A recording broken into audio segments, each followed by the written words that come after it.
The woman casually kicked a piece of metal on the ground. Her foot was instantly shattered into a culminated fracture. The man beside her sneered at the sight. The woman didn't know. This piece of metal was made from a mysterious special material. A single block weighed as much as 108,000 pounds, yet the man in front of her could easily carry 20 of these metal blocks on his body. In fact, this was a world where warriors and magic coexisted. Those with powerful martial skills could generate a kind of magical energy, and because of his immense strength, the man was not only a duke of this nation, but also the head of the nation's military. Yet the man kept a very low profile. Except for his old servant by his side, everyone thought he was merely a sickly duke. What the man never expected was that one day, because of hiding his true identity, he would lose his wife forever. Earlier this morning, the man was in his room, practicing martial arts as usual, when he suddenly received news. His wife had returned from the war. The man immediately rushed to the gate,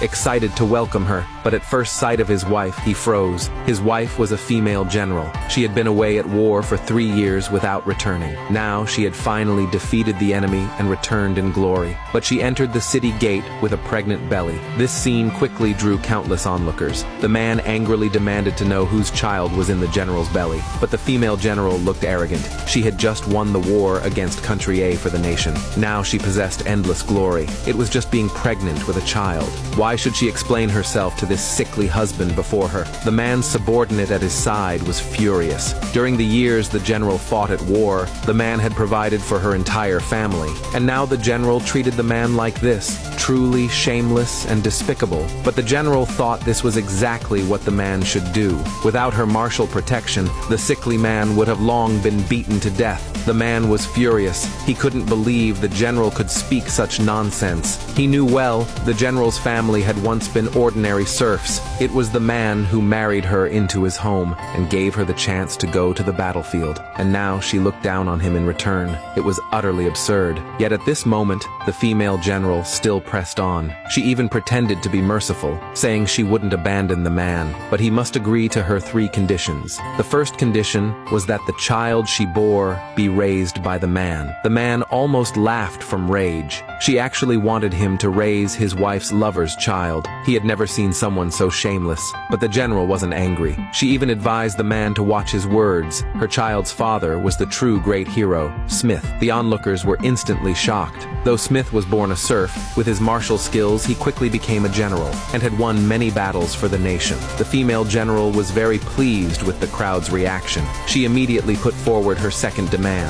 She ordered the man to leave his luxurious manor and go sleep in the stables behind it. She would move into the manor with Smith. The man's subordinate was the first who couldn't bear it. He cursed the woman as the most vile whore, the most shameless pig. But the general retorted that the man was petty. Smith had won countless victories for the nation. Wasn't it only right for him to live better? The subordinate was furious, but the man stopped him. He was instead curious now. What was the general's third demand? The general smiled confidently and ordered the man to hand over the magic gem. Her Smith needed it.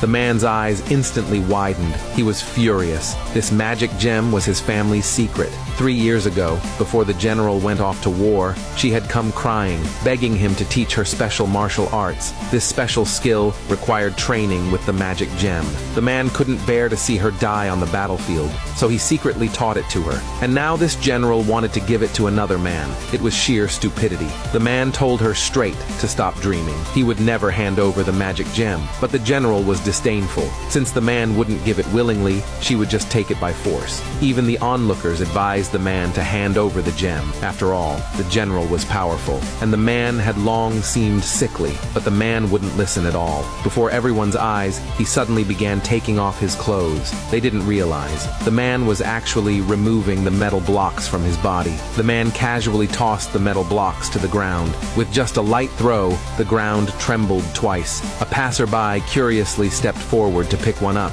but even with all his strength, he couldn't lift it. The general had a subordinate. Seeing this, he mocked the passerby for being useless, but the passerby refused to accept it. He told the subordinate to try it himself. The subordinate swaggered up to the block, intending to simply kick it away, but the next second, his foot was smashed into a comminuted fracture. The man sneered from the side. He took out the magic gem and casually tossed it into the air. The general immediately flew up to grab it, but but the man followed right after her. The two of them fought in the air, and with just one move, the man subdued the general. The magic gem fell from the sky, and once again landed in the man's hand. The man smiled confidently. He proudly looked at the defeated general. Just then, the great hero Smith suddenly arrived.